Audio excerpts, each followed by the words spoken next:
Well, well, well. It's finally time for a totally uncontroversial video about a group of Jews not in Europe or Africa. Please, y'all, I'm really getting it on all sides here. Also, I'm joking about this being uncontroversial because Jewish people's favorite thing is to argue about who is Jewish. People are always going to drop a spicy take in the comments because we here at JT Productions decided to ask one question. Where are all the Jews? And the answer we received this time is Myanmar, formerly Burma, where there is a group known as Bnei Menashe.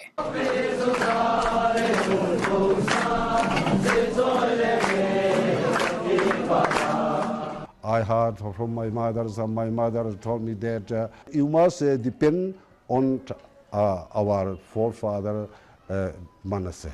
Now I am 100% Israeli. I just need to work on my Hebrew and other stuff.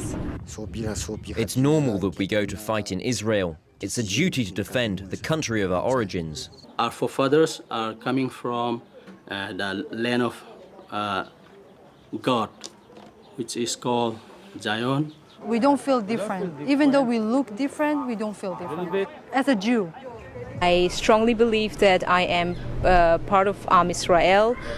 I believe with all my heart in Torah Israel, and I want to live in Eretz Israel.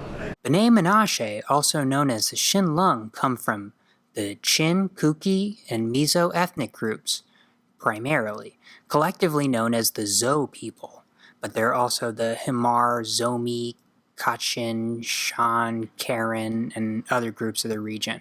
They are a Tibeto-Burmese group of Jews inhabiting a region spanning India, Bangladesh, and Myanmar, so I could have said it's all of those, but you know the drill. I just pick one to make the flag. If you do indeed know the drill, you know we're about to get historical. Bnei Menashe claim to be the descendants of the lost tribe of, you guessed it, Menashe. The story of how the tribe of Menashe got to Burma begins with all the other Israelite tribes in the unified kingdom of Israel, which was then divided into the kingdom of Israel in the north and the kingdom of Judah in the south, leaving them both as easy prey for their bigger, stronger neighbors, namely the Assyrians, somewhere between 732 and 721 BCE. I'm going to do a little side point here because people always have a problem with my use of Jew to describe all Israelites. Jew is a term used to describe the descendants of the tribe of Judah for sure, but over time it came to refer to anyone from the kingdom of Judah, including the tribes of Benjamin, Shimon, and the southern Levites, as well as the remaining 80% of northern Israelites from the other tribes who weren't exiled and enslaved by the Assyrians. While the term Yehudi is used in this generic way in the Torah, the correct term technically is Bnei Yisrael, children of Israel, referred to as Israelites. It wasn't until after the foundation of the modern state of Israel, whose citizens are Israeli regardless of religion, that there was a need to use the term Jew to refer to the ethno-religious group, at which point it became common parlance. I'm not making a distinction when I say Jew or Israelite, I'm just using English words that people will understand. Anyway, tangent aside, those members of Menashe that were not reabsorbed into the southern kingdom were taken as slaves into the Neo-Assyrian Empire, which at the time spanned from Egypt in the west to modern-day Turkey in the north to the Persian Gulf in the east. The Assyrian captivity actually didn't happen all at once, it was rather several events. First book of Chronicles, 5:26, I know I'm using the Christian division of Chronicles, I exist under Christian hegemony, I'm whack, I'm foo, I know, I get it, says of the initial deportations, he carried them away, namely the Reubenites, the Gadites, and the half-tribe of Menashe, and brought them to Halah, Habor, Hara, and the river goes on to this day. The Assyrians didn't take all of the northern kingdom at first, but 6 years later in 726 BCE, Shalmaneser V vassalized what was left, until suspecting the client king of conspiring with the Egyptians, at which point they went back to war. Then, 10 years after the initial invasion and clientization of the northern kingdom, the capital city of Samaria is taken by the new king of Assyria, Sargon II, after a 3-year siege, and the people there were accordingly diasporaed, as recorded in 2 Kings 15:29. This event is also recorded in the Babylonian Chronicle, as they were patiently waiting for their turn, and Assyrian cuneiform, where Sargon II documents his sack of Samaria and records that 27,290 slaves were carried away. This in addition to those who were carried away by his brother and papa.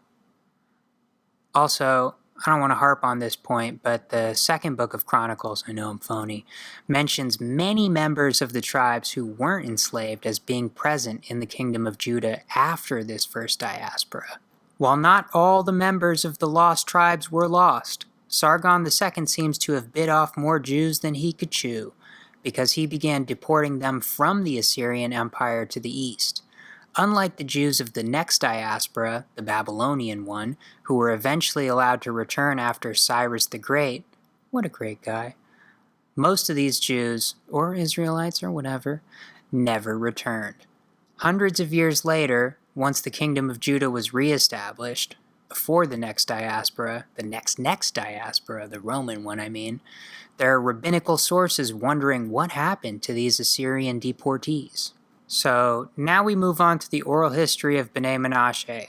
They have, among all these groups, not just those who identify as Jewish, an oral history of migrating a huge distance from an ancient homeland called Xinlong over hundreds of years until eventually settling on the Indo-Burmese border around the 14th century or so. The dispute is that while practitioners of Judaism believe the journey accounts for the places they stopped along the way from Israel through Assyria, Persia, Tibet, China, and then northern India and Myanmar, building cities of refuge along the way, non-Jews are more likely to say Xinlong was somewhere in modern-day China to begin with. So I'm going to break up the history section here and talk about some of their pre-Christian traditions because, as the well-studied amongst you know, once the age of imperialism and Christian missionizing begins, everything gets murky. I would normally make this its own section, but it's important context. So they have a flood myth, but whatever, everybody does. They have a Tower of Babel analog, down to the divine division of languages confusing everyone. That's interesting. They also have a folk song called Sikpui Hla, used to open one of their ancient festivals, describing following a cloud by day and fire by night to a red sea which parts for them to pass and closes to swallow an army of their pursuers, leaving them free to collect quails and fetch water that springs out of a rock. This is pre-Christian, by the way. Also, pre-Christianity's introduction, they celebrated 3 important festivals where the priests constructed an altar with 4 corners to practice sacrificial rites. The priest, wearing a special white 4-cornered robe with dangling strings, spreads flour on the altar and sprinkles it with the blood of the sacrifice. These festivals, for fake, line up with Passover, Rosh Hashanah, and Yom Kippur. For fake because they take place in April, September, and December as opposed to floating around April, September, October.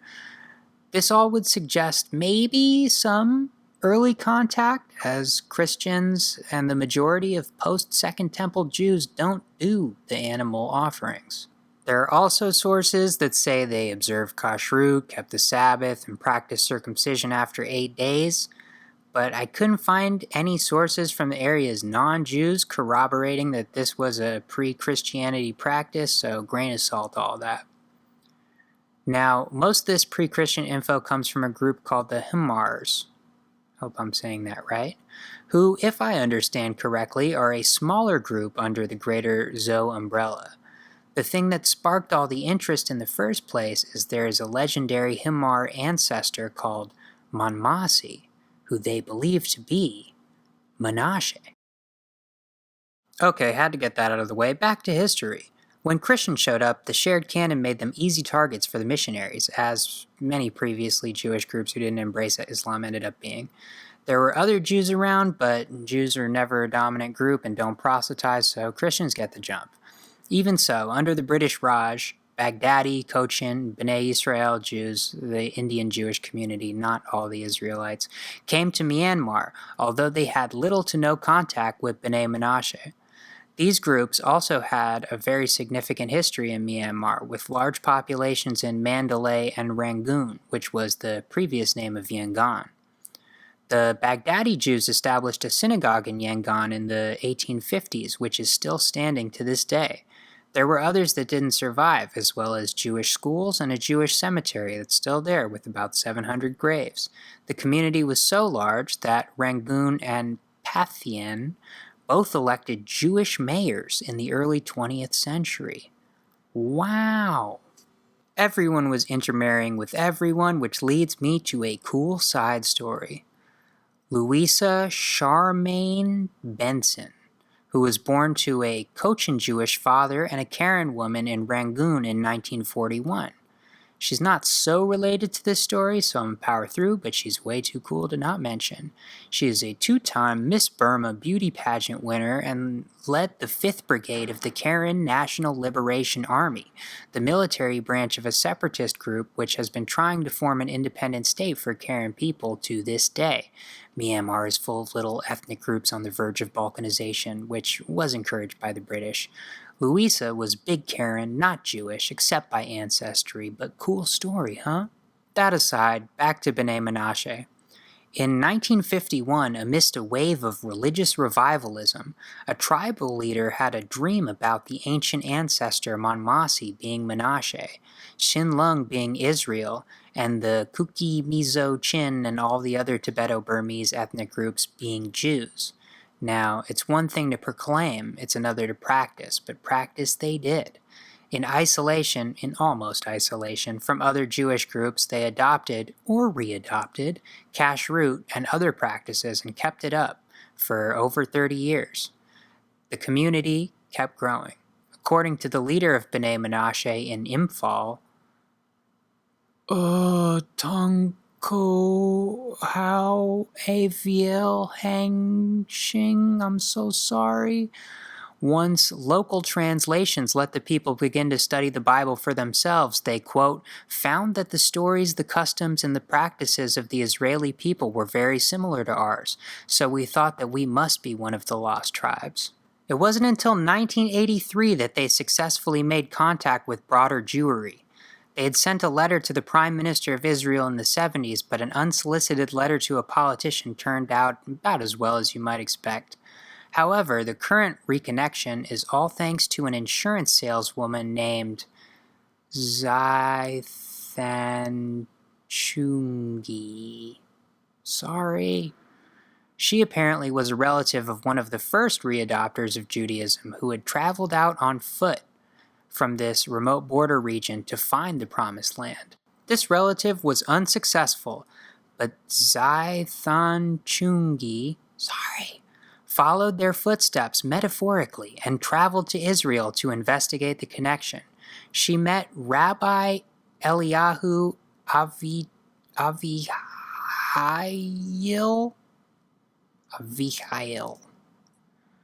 there and showed him the similarities which were enough to convince him.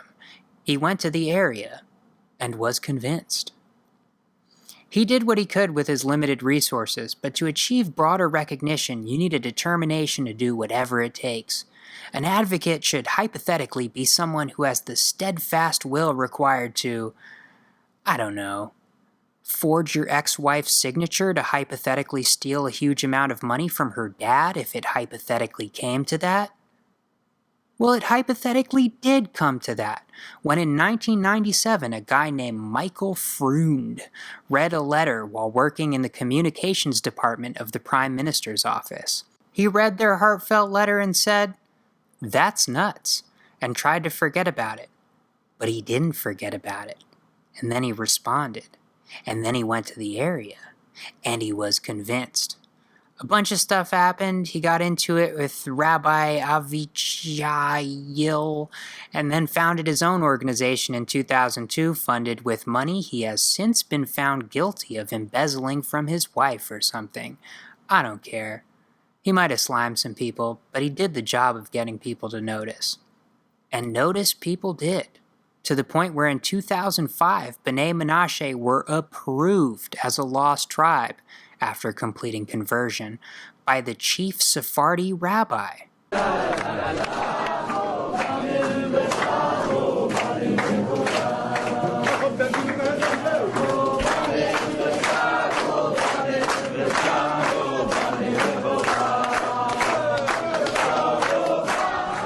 Whoa!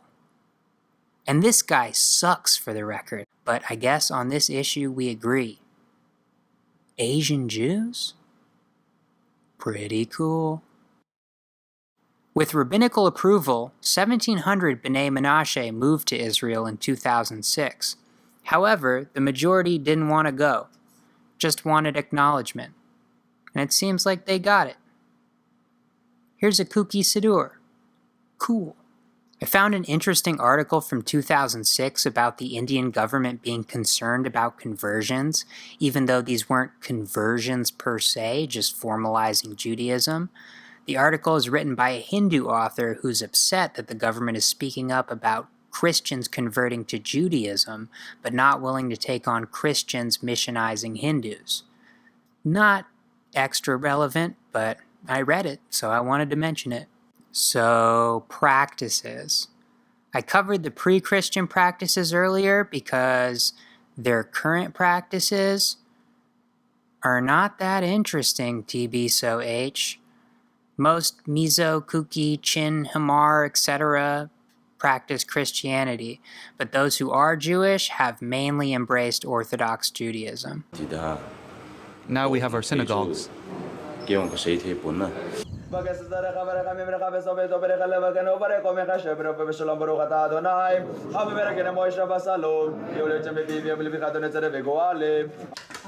it, but we can't neglect the traditional food. Food from home is something which we can't forget. There are between 3.7 and 10 million people of these ethnic groups, depending on who you ask, that Bnei Menashe claim are the descendants of lost Jews. But only around 10,000 people or so actively practice Judaism. Most live in India and Israel now. So how are they doing? Okay, so India is kind of a situation right now, so I'm going to do Myanmar and Israel first. So Myanmar, things seem to be good.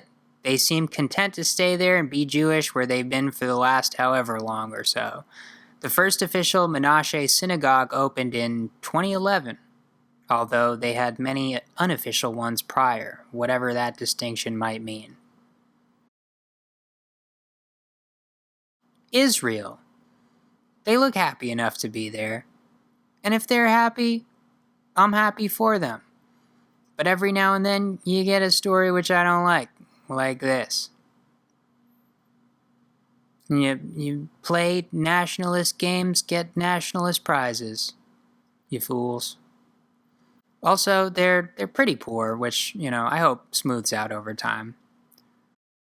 Also, it is worrying that when they get to Israel, they get put right into the settlements. Big yikes. Okay, now to the news. In India, this is kind of breaking from early May, but clashes have broken out between Kuki and non-tribal Indians, and some Bnei Menashe have been killed, and many have had their homes burnt. For many years, they've been fighting for independence from the central government in New Delhi.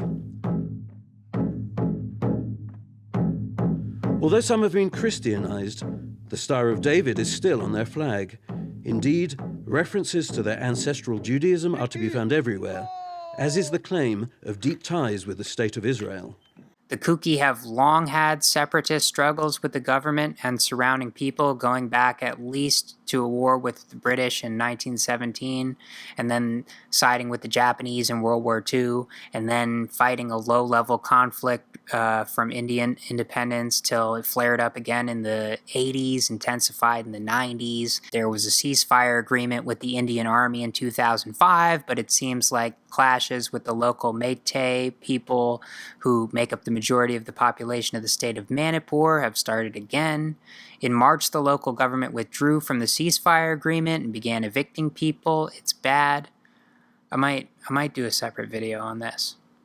But anyway, in summation, geez Louise, tribal clash, people dead. It's not anti-Semitic, but they're still killing Jews. Okay, controversy for last. Is it foo? And honestly, I gotta give it a eh. The cultural connections are definitely interesting, but I don't feel too confident with some of them, like the kashrut or the circumcision. Also, let's get to the genetic testing. The first test in 2003 found no evidence of Y DNA ancestry passed down through the dudes, but a follow-up test of mitochondrial DNA, which is only passed down through the ladies, showed some evidence of a Middle Eastern origin. Here's a great quote I found from the chief minister of Mizoram, a guy named Zoramthanga, who is an Indian government despite fighting them as a member of the Mizo National Front from 1966 until Mizoram was declared a full state in 1987. He said, quote, "There is a possibility that the Mizos are one of the lost tribes of Israel. There are certain practices and customs which suggest this, but I should add that only when we reach heaven will we have the proof." And then he apparently roared with laughter at his own joke, which I get. It's a good one. Basically, how I feel, if you ask me, is even if their origins can be questioned, their sincerity cannot. On the tribe, they're Jews.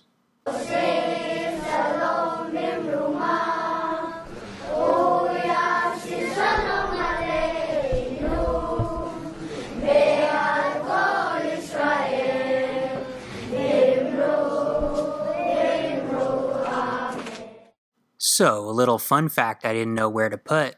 In the 1700s, the chief of a small village named Alungpaya rose up, unified Burma and some of the surrounding areas, built Yangon around the settlement of Dagon, fought off the French, and fought off the British, establishing the Kongbong dynasty and securing his place as one of the top 3 greatest Burmese monarchs of all time, according to Wikipedia. Wow, but what does that have to do with Jews? One of his commanders was a guy named Solomon Gabriel, a guy who was Jewish. We don't know much about him except that he was Jewish, he was a commissar for Alungapaya's army, and was there for the capture of Dagon. Baruch Hashem, to that, I say. Have a good one, y'all.